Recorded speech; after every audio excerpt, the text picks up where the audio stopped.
Today I'm going to be presenting a speech about 4 vaccines that are recommended for college students and young adults.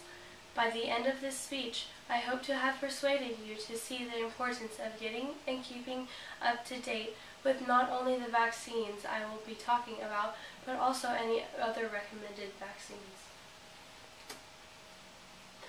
I'm going to share with you a story of an old woman who died of a vaccine-preventable disease. According to Immunize.org, a 76-year-old woman was working in her garden one day and fell, causing a laceration on her leg. She received medical attention where her wound was cleaned. Her status for tetanus immunization at the time was no previous injection. The anti-tetanus treatment started and she was sent home. A week later, she came back in a lot of pain and her laceration had worsened.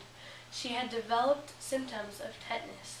She was then transferred to an intensive care unit, but then she died 22 days later of tetanus. Even though this is a story about an old woman, diseases like tetanus can also affect young adults like you or me. According to the Center of Disease Control, there are 4 recommended vaccines for college students and young adults. There is meningitis or meningococcal vaccine, human papillomavirus or HPV vaccine, tetanus vaccine, and influenza or H1N1 vaccine. According to Center of Disease Control, meningitis is an inflammation of the membranes that cover the brain and spinal cord.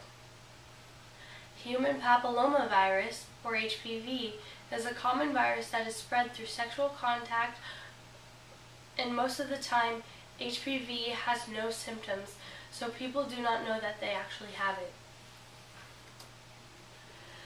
Tetanus, or lockjaw, is a serious disease that causes painful tightening of the muscles, usually all over the body.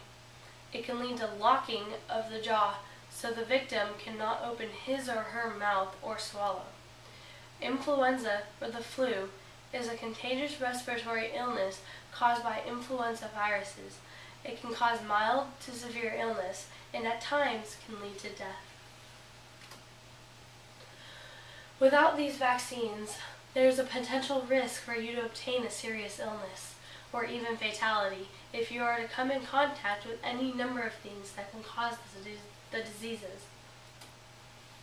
Now, right now you might be asking, what if I'm afraid of needles? What if I don't think I'll be coming in contact with the disease? Or what if I don't think the vaccines are safe? These are a few questions you might be asking yourself right now. However, the procedure only lasts a few seconds. You will never know if or when you are at risk of being exposed.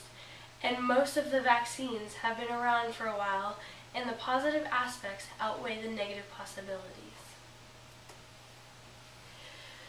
It is up to you as an individual to be responsible in choosing whether or not to obtain your vaccinations so that you can protect yourself from harmful diseases.